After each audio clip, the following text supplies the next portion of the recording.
गुरुदेव के चरण कमलों को प्रणाम करते हुए आज हम राधा मदन मोहन जी का श्रृंगार ट्यूटोरियल देखेंगे।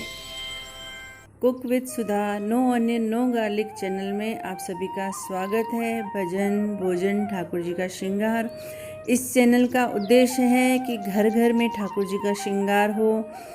ठाकुर जी का श्रृंगार एक निज भाव होता है। हम उनको जितना सजाना चाहें, जिस तरह से सजाना चाहें, वह हमारे भाव के अनुपात होता है सारा। आज हम सीखेंगे कि राधा रानी का न्यू हेयर स्टाइल कैसे करते हैं। सबसे पहले राधा रानी को वस्त्र धारण करा दिए, उनके बाद उनको आभूषण हम लोग धारण कराएंगे। सबसे पहले जो है ना, चोकर हार धारण करा देना चाहिए, ताकि जो ऊपर वाला लंबा हार है वह दिखने में भी आसानी हो और लगाने में भी थोड़ा आसान हो। इस तरह का एक ब्लैक कपड़ा हमेशा विग लगाने के पहले हमें लगा देना होता है, ताकि जो केश हैं राधा रानी के या श्री कृष्ण के वह अच्छी तरह से फिट हो जाएं। और वृंदावन में जैसे रेडीमेड विग आती है, उनकी थोड़ी फिटिंग अलग होती है। इसके लिए ठाकुर जी को जब भी हम ऐसे केश धारण कराते हैं तो वो इतने सुंदर नहीं दिखते हैं जितने हमारे अपने हाथ से अच्छी तरह से कोई हम स्टाइल करते हैं। देखिए, पीछे से विग लगा के राधा रानी के लेफ़्ट हैंड से लेके राइट कान तक हमने मोड़ लिया। अब जो दूसरा वाला हिस्सा है चोटी का, उसको राइट कान से लेके लेफ़्ट कान तक हम मोड़ेंगे, यानी क्रॉस कर देंगे। उसके बाद एक लंबी चोटी होगी जो राधा रानी रेगुलर धारण करते हैं, उनको ऐसे पीछे से लगा के पिन अप कर दिया जाएगा।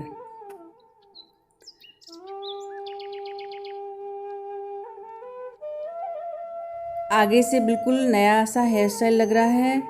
और उसके बाद इस तरह के हार जो आसानी से हमें अपने ही शहर में किसी भी फैंसी स्टोर पर मिल जाते हैं, या आप जब कभी भी जहाँ भी जाते हैं, जो भक्तगण होते हैं सबसे पहली नज़र उनकी ठाकुर जी के शॉपिंग के लिए हर शॉप पर जाती है कि क्या यहाँ पर हमारे ठाकुर जी के लिए श्रृंगार या कोई भी चीज़ उनके लिए मिल सकती है।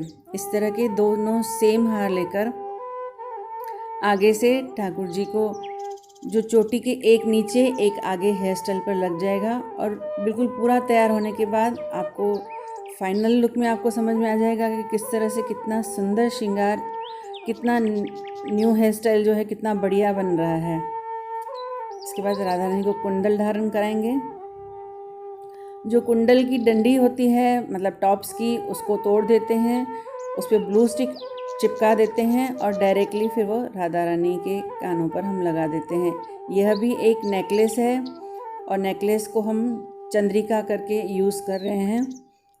श्रृंगार करते करते, अभ्यास करते करते हमें बहुत सारी चीज़ें ऐसी मिल जाती हैं कि हम वो कहीं भी उनको कैसे भी करके हम सेट करके श्रृंगार कर सकते हैं। कभी कभी हम कुछ और धारण कराना चाहते हैं, लेकिन ठाकुर जी राधा रानी यह नहीं धारण करना चाहते हैं। और ये अनुभव भक्तों को बहुत अच्छी तरह से, जो लोग श्रृंगार करते हैं उनको पता है कि कैसे ठाकुर जी संकेत देते हैं। अब हम आज आड़ी मांग यानी तिरछी मांग का थोड़ा सा डेकोरेशन करना सीख रहे हैं। तो मांग टीका जो है, इस तरह से आड़ा लगाने पर राधा रानी का लुक एकदम चेंज हो गया है। दुपट्टा हम कई स्टाइल से दे सकते हैं, जैसे अभी राइट हैंड से लेकर लेफ्ट हैंड तक पीछे से कर दिया है। जिस समय हम श्रृंगार करते हैं ना, तो हमें कुछ पता नहीं होता है कि हम कैसे श्रृंगार करने वाले होते हैं। केवल जो तैयारी होती है वह भक्तगण अच्छे से एक ट्रे में सारे वस्त्र आभूषण निकाल के रख देते हैं, या कुछ उनका बॉक्स वगैरह बना होता है। बाद में धीरे धीरे करके जैसे जैसे हम श्रृंगार करते जाते हैं, ठाकुर जी प्रेरणा देते जाते हैं। अब जो चोटी है उन पर एक छोटी छोटी रेडीमेड बिंदी मिलती है, उसका डेकोरेशन करेंगे। और इस पे जो गम इतना नहीं लगा होता है कि हम इसे नहीं निकाल सकें। जब ठाकुर जी का श्रृंगार हमें रिन्यू करना होता है, यानी दूसरा श्रृंगार करना होता है, या रात को उतारना होता है, तो जो ये बिंदी है ये बालों पे से आराम से उतर जाती है और बालों को भी कोई नुकसान नहीं पहुंचता, क्योंकि बार बार बाल पर अगर कुछ ऐसे चिपकाया जाए तो बालों की क्वालिटी ख़राब हो जाती है, ये हमें ध्यान रखना होता है। तो कोई भी चिपकाने का पदार्थ अगर हम चिपकाते हैं बालों पर तो इस तरह से ध्यान रखना होता है कि उस पर जो चिपकाने वाला पदार्थ वह इतना हैवी ना हो कि बालों को नुकसान पहुँचे। बिंदी भी हम अपने ही भाव के अनुसार लगा सकते हैं। कई लोग बिल्कुल मैचिंग बिंदी लगाते हैं, कई डायमंड की लगाते हैं। ये हमारा अपना निज भाव है कि हम ठाकुर जी को किस किस तरह से हम सजाना चाहते हैं। और छोटी सी जो रेगुलर नोज पिन होती है वो धारण करा सकते हैं हम। बिंदी को ही हम नोज पिन बना देंगे।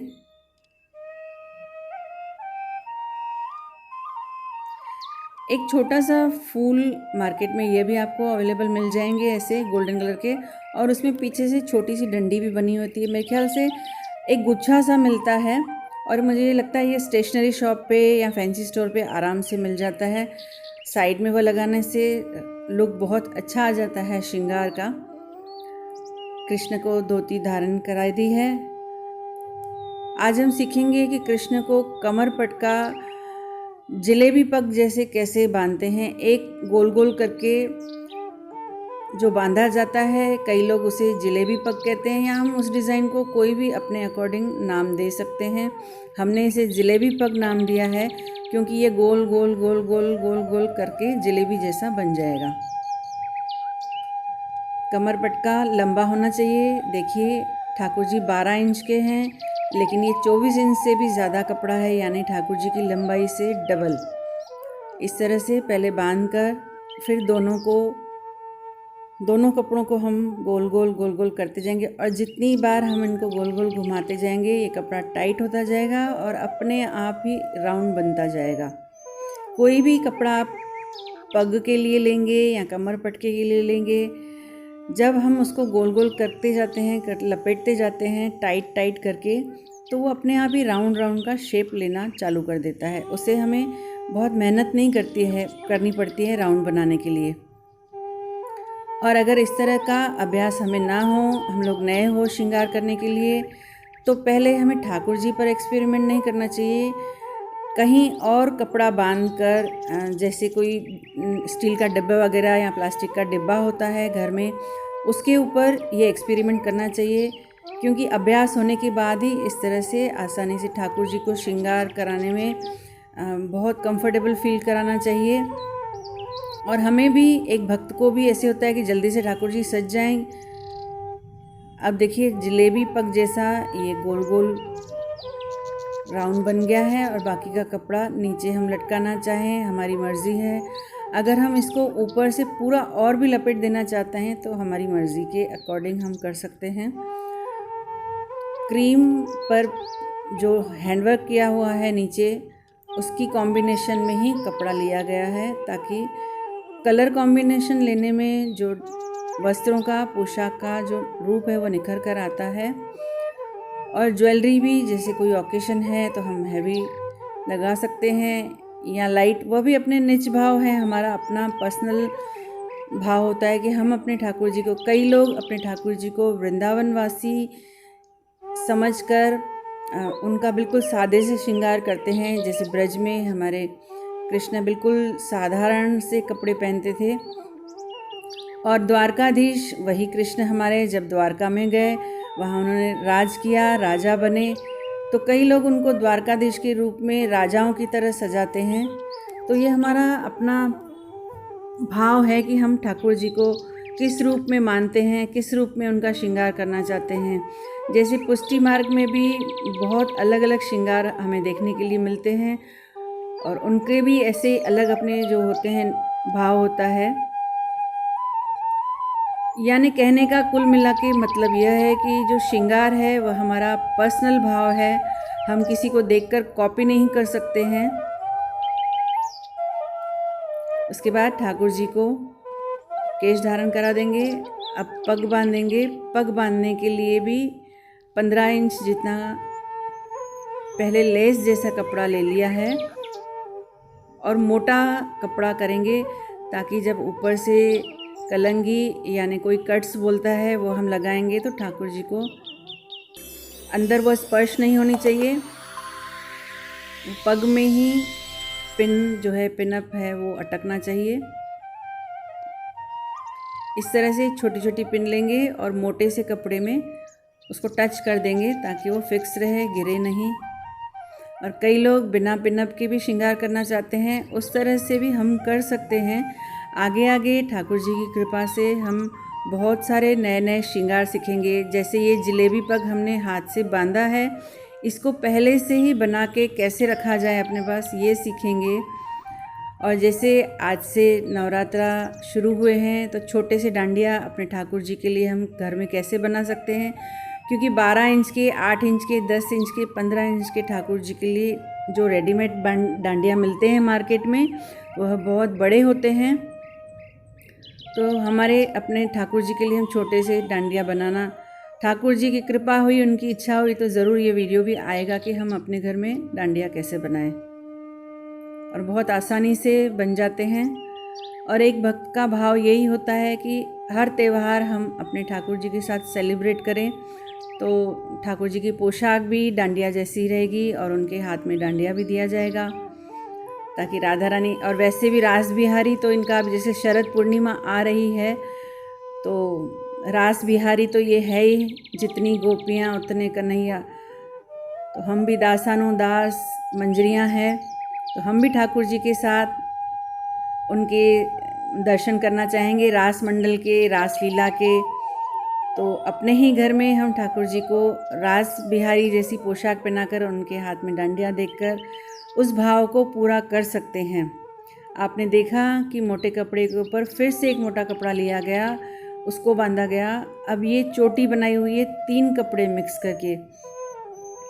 3 कपड़े हमें लेने हैं और उसको किसी चीज़ पर फिक्स करके, जैसे हम चोटी गूंथती हैं माताएं, उस तरह से चोटी टाइट टाइट बना के हम पहले से ही कई कपड़ों के कलर ड्रेस के मैचिंग बना के रख सकते हैं पहले से ही। और ये बहुत आसान है, इसमें सीखने जैसी कोई बात नहीं है, लेकिन फिर भी कई लोग कह रहे हैं कि आप ये वीडियो डालेंगे तो अच्छा रहेगा। बहुत मन है बहुत सारे श्रृंगार शेयर करने का।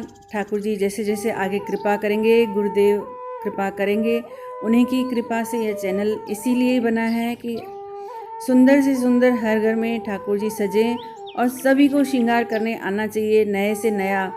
कुछ हम सिखाते हैं, कुछ हम सीखते भी हैं, क्योंकि ज्ञान जो है, जब तक हमारी उम्र होती है तब तक हम सीखते रहते हैं।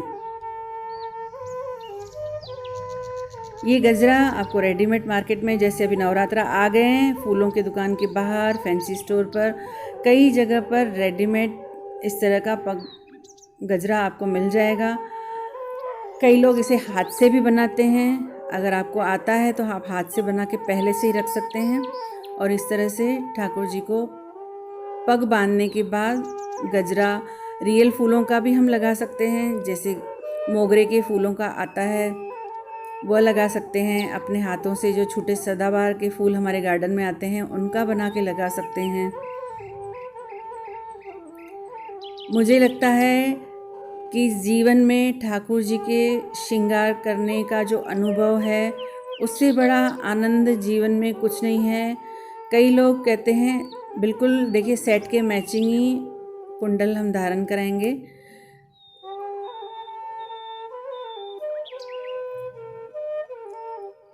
कई लोग कहते हैं कि क्या आप विग्रह को इतना सजाते हैं, नाम जप करना चाहिए, लेकिन ये भी भक्ति का एक अंग है, और जो करते हैं वही इसका अनुभव बता सकते हैं, वही फील कर सकते हैं कि कितना आनंद आता है।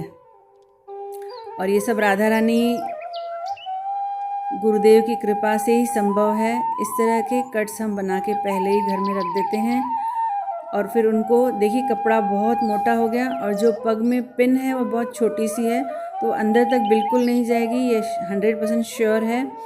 आप भी जब इस तरह के अपने घर में बनाएं, ये भी ठाकुर जी की कृपा से हम बनाना दिखाएंगे। इसमें बहुत सिंपल है, इसमें सिखाने जैसा कुछ नहीं है। इस तरह के राउंड टेलरिंग के शॉप से आपको बटन वगैरह जो भी मिल जाए, उसको केवल पीछे से सेफ्टी पिन नहीं, एक जो पिन आती है दूसरी, वो लगा के फेविकॉल से चिपका देना है, उसे 2-3 दिन के लिए छोड़ देना है। तो इस तरह के कट्स घर में ही हम रेडी कर लेते हैं। वृंदावन में अगर आप गए होंगे तो आपने देखा होगा कि इस तरह के रेडीमेड वहाँ पर बहुत सारे कट्स मिलते हैं। मोर पंख के भी आजकल बहुत सुंदर सुंदर डिज़ाइंस आ रही है। ये डिज़ाइन भी रेडीमेड भी मिल जाता है, आप चाहें तो घर में बना सकते हैं। मोर पंख के पीछे से छोटा सा पतला सा कार्डबोर्ड लगा के जब वो फिक्स हो जाए मोर पंख उसमें कि उसके ऊपर डायमंड की डेकोरेशन हम कर सकते हैं। अब ये देखते हैं कि ठाकुर जी को कहाँ लगाना है, कमर पटके पे लगाना है या और कहीं, जहाँ ठाकुर जी की मर्ज़ी होगी। जब हमारा यह भाव होता है हम मन ही मन ठाकुर जी से प्रार्थना भी करते हैं, ठाकुर जी जैसे आप सजना चाहते हैं वैसे हमें प्रेरणा दीजिए, वैसे हमें बुद्धि दीजिए। और कई भक्त हमें अपना अनुभव शेयर करते हैं, जैसे हमारी गुरु बहनें हैं या और भी कई लोग इंस्टाग्राम पर, कि दीदी हम लोग जब सजाते हैं कई बार वो चीज़ गिर जाती है, 3 बार 4 बार, जैसे कान के कुंडल है या और कुछ, तो ये क्या संकेत है। तो मेरा ये अपना पर्सनल अनुभव मैं आपको बता रही हूँ, ये संकेत ये है कि ठाकुर जी वो चीज़ धारण नहीं करना चाहते हैं 4-5 बार, क्योंकि देखिए इतना उसके पीछे हम वो लगा देते हैं ब्लू स्टिक, उसके बाद भी गिरने की कोई संभावना नहीं होती है, उसके बाद भी अगर वो गिर रहा है तो ये संकेत है। लेकिन ये मेरा पर्सनल अनुभव है, आप देखिए आप क्या अपना अनुभव करते हैं, आप अपनी अनुभव मेरे साथ ज़रूर शेयर करना कि जब गिरता है तो आपको क्या संकेत मिलता है, आपके मन में क्या प्रेरणा आती है, क्या विचार आते हैं। कि जब आप कोई चीज़ धारण करवा रहे हैं वह फिक्स भी हो गई है, लेकिन जब तक आप दूसरी चीज़ कोई धारण कराएं तो वो चीज़ गिर जाती है, 1 बार नहीं 3 बार 4 बार 5 बार।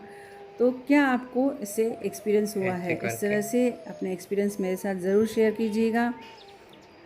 एक मैंने हाथ लिया था, धीरे धीरे करके ठाकुर जी की पग सजती गई और वह सुंदर बनती गई। और मोर पंख जो है ठाकुर जी को अति प्रिय है और इनके बिना ठाकुर जी का श्रृंगार अधूरा होता है। आपने हर जगह देखा होगा, चाहे फ़ोटो में, चाहे मार्बल के विग्रह हो जिनमें वस्त्रों के साथ पेंटिंग की होती है, ठाकुर जी के श्रृंगार में मोर पंख अवश्य होता है। बिना मोर पंख के आपको कृष्ण, कान्हा, लड्डू गोपाल कहीं भी नहीं दिखाई देंगे।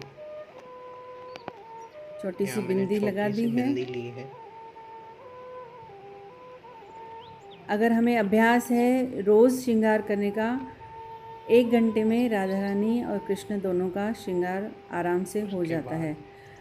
और जैसे कई लोग रात के टाइम में इनको चेंज करके इनको नाइट ड्रेस पहनाते हैं, यानी शयन दर्शन भी कराते हैं, शयन श्रृंगार कराते हैं। तो वो लोग क्या करते हैं, जो आज का है, अब ये लेस मार्केट में आपको टेलरिंग शॉप से या मटेरियल वाले शॉप से आराम से मिल जाएगी। लेस को ही हम पायल बना के, कंगन बना के पहना सकते हैं ठाकुर जी को।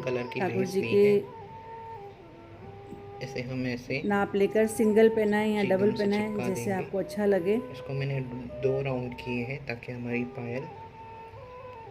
तो जो शयन श्रृंगार है वह उतारने के, ये जो आज का श्रृंगार है ये उतार के अच्छे से बॉक्स में वापस रख देंगे। श्रृंगार को श्रृंगार बॉक्स में अच्छे से रख देंगे और शयन सूट, ठाकुर जी को शयन वस्त्र पहना देंगे। तो जो अगले दिन का श्रृंगार है क्या करना है, वो पहले से ही तैयारी करके बॉक्स में ठाकुर जी के मंदिर के समीक्ष रख देते हैं, ताकि सवेरे जब हम जल्दी उठें तो हमें आसानी हो, इधर उधर दौड़ भाग ना करनी पड़े। और श्रृंगार सारा चॉइस किया होता है कि हमें कौन से वस्त्र धारण कराने हैं, कौन सा श्रृंगार धारण कराना है, तो हमारा टाइम बच जाता है श्रृंगार करने का, और फिर हम अपनी गृहस्थी में भी ध्यान दे सकते हैं। ये मैं अपनी पर्सनल बात बता रही हूँ। वैसे तो ठाकुर जी को श्रृंगार करने का इतना आनंद होता है कि भले 3-4 घंटे हम बैठे रहें, लेकिन गृहस्थ होने के कारण हमें सारी चीज़ें बैलेंस करनी होती है। और भी कई काम होते हैं, जैसे ठाकुर जी का श्रृंगार बनाना, उनके वस्त्र बनाना, श्रीमद् भगवद गीता का पाठ करना। जैसे अभी पुरुषोत्तम मास गया, उसमें कई लोगों के कई अलग अलग नियम थे। तो अगर हम श्रृंगार में ही इतना टाइम लगा देंगे तो बाकी के नियम कब पूरे होंगे। और हम भक्तों के लिए 1 महीना पुरुषोत्तम महीना नहीं होता है, हमारे लिए रोज़ का रोज़, हमारे जैसे ठाकुर जी का एक नाम पुरुषोत्तम भी है, तो कृष्ण के लिए, कृष्ण भक्तों के लिए रोज़ पुरुषोत्तम माह है, रोज़ उनके नियम भक्ति वैसे ही चलती रहती है जैसे पुरुषोत्तम माह में बाकी लोगों ने की। किसी पत्रावली कर रहे। अगर हम चाहें, पूरा सजने के बाद हमें लगता है कि हमें ठाकुर जी को थोड़ी सी पत्रावली कर देनी चाहिए या और कुछ लगाना है। इस तरह से पत्रावली कर दी गई। हम देख सकते हैं हमारे कृष्ण का आज का श्रृंगार बिल्कुल लगभग ठाकुर जी अभी गया। तैयार हो गए ठाकुर हैं। जी रेडी। सारा श्रृंगार होने के बाद हम ठाकुर जी को इत्र ज़रूर कितने सुंदर लगाएंगे। लग रहे हैं हमारे राधा मदन और मोहन सरकार। हमारे ठाकुर जी पूरा दिन खड़े होकर हमें दर्शन देते हैं, बांसुरी हाथ में लेकर धारण किए हुए खड़े होते हैं। तो नीचे से ये सपोर्ट के लिए इस तरह से वृंदावन में लकुटी मिल जाती है, वह भी भक्त लोग लगाते हैं। राधा रानी का जो नया हेयर स्टाइल है बहुत ही सुंदर लग रहा है। आड़ी मांग पे मांग टीका लगा दिया गया है और कानों में कुंडल के पास में जो फ्लावर्स है गोल्डन कलर के ड्रेस पे मैचिंग होने के कारण, और राधा रानी को हाथ में पर्स भी दे दिया है ताकि हमें खर्च करने के लिए अपने पर्स में से हमें वह देते रहें। देखिए खर्चे तो हमें चाहिए ही चाहिए ठाकुर जी के श्रृंगार के लिए, तो हम राधा रानी से याचना करेंगे, वही हमें देते रहेंगे। ये मैं अपना पर्सनल आपके साथ शेयर कर रही हूँ। और राधा मदन मोहन की जय हो। और जिन हाथों ने इनको सजाया है उनको बहुत बहुत प्रणाम हो। हम समझते हैं कि महिला ही बहुत सुंदर ठाकुर जी को श्रृंगार करा सकते हैं, लेकिन पुरुष भी बहुत अच्छी तरह से ठाकुर जी को श्रृंगार करा सकते हैं। ये आपने देखा कितने सुंदर राधा रानी लग रहे हैं। राधे लाडली दया करो, श्यामा प्यारी दया करो। श्रृंगार होने के बाद कई देर वहाँ पर बैठकर अच्छे से उनके सामने थोड़ा सा कीर्तन करेंगे और उनके श्रृंगार रूप को दर्शन को निहारते रहेंगे। महामंत्र का जाप करेंगे, हरे कृष्ण कृष्ण कृष्ण हरे हरे, हरे राम राम राम हरे हरे। गुरुदेव का अनंत कोटि धन्यवाद जिनकी प्रेरणा से सब हुआ है। ऐसी दया करो गुरुदेव, नाम न विसरे, नाम न विसरे, नाम न विसरे।